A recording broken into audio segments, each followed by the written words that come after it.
My name is Jacob Littler. I'm the president of the Minnesota State College Student Association, which represents over 100,000 community and technical college students across Minnesota. The state of Minnesota is currently facing one of the most pressing and monumental budget challenges any of us have ever seen. Lawmakers will be forced to make decisions that will have a lasting impact on the state, and that's why we're here today. Minnesota has always been known for its commitment to quality, affordable, and accessible public higher education.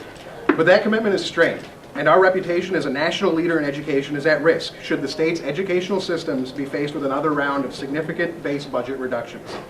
During previous budget deficits, the Minnesota State Colleges and Universities system faced significant budget cuts that have had negative effects for students then and continue to be felt by students today.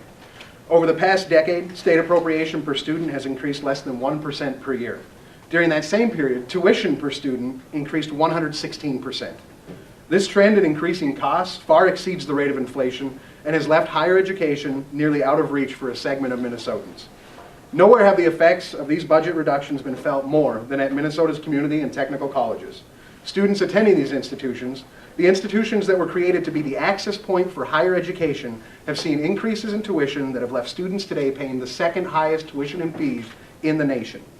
While financial aid certainly helps some students stem the tide, it's not a solution that helps students in all income brackets, nor has it kept up with the astronomical increases in costs students have had to face. The federal government recently passed an economic stimulus bill that contains increases to the Pell Grant. While we applaud this action, this increase will not result in an overall increase in total financial aid for Minnesota students. Currently, under Minnesota law, when the Pell Grant award increases, a student state grant award is reduced by that amount. While this reduction does leave some surplus dollars in the state grant program, it is likely that all of these extra dollars will be needed to provide assistance to new applicants and to cover any current shortfalls in the program. Students continue to be eligible for loans, both public and private, but increases in student debt have reached a point that students are unable to actively participate in their communities and the overall economy. While there's no questioning the personal benefit of a college education, we must not forget the greater benefits a well-educated population offers to the state as a whole. In order for the state's economy to grow well into the future, Minnesota businesses will need a workforce that is well-trained and educated. As baby boomers retire in greater numbers, businesses will need all of the workers Minnesota has to offer. Is it possible for the state's economy to grow if the number of skilled workers living in the state does not grow? Can the state prosper if the number of well-trained prospective workers remains stagnant? Or worse yet, what if the number of workers declines because it's cheaper for students to attend colleges in other states and continue their careers there? We must find ways to keep Minnesota students here and in school. 80% of graduates from MSCSA institutions stay in Minnesota following graduation, contributing to their communities and to the state's economy.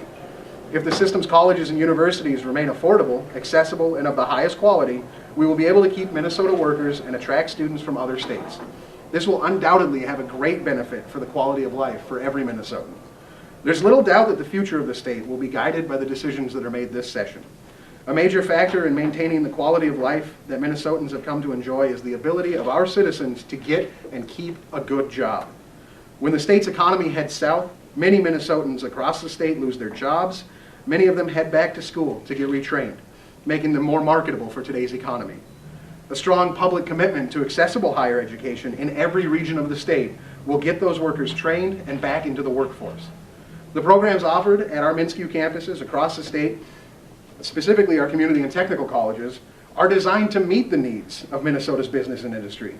Without access to these higher education opportunities, many businesses in the metro area and in greater Minnesota will struggle to meet their ever-changing workforce needs. Imagine, if you will, Minnesota in 2030, where there's a massive shortage in nurses to provide medical care to our citizens. The MSCSA system educates over 80% of the new nursing graduates in this state. Imagine Minnesota in 2030, where there's a shortage in skilled construction workers. The MSCSA system educates 89% of new graduates in the construction trades. Imagine Minnesota in 2030 with a shortage of law enforcement officers to keep our communities safe. The MSCSA system educates 89% of the new law enforcement graduates in this state. It's hard to imagine a Minnesota where all of those crucial occupations are lacking. But that is, in fact, where we are headed if the MSCSA system does not remain strong. Very simply, a strong MSCSA system equals workforce development in every region of Minnesota. It is the hope of students across the state that we can work with the legislators and with the governor to be a part of a workable solution to the state's budget shortfalls.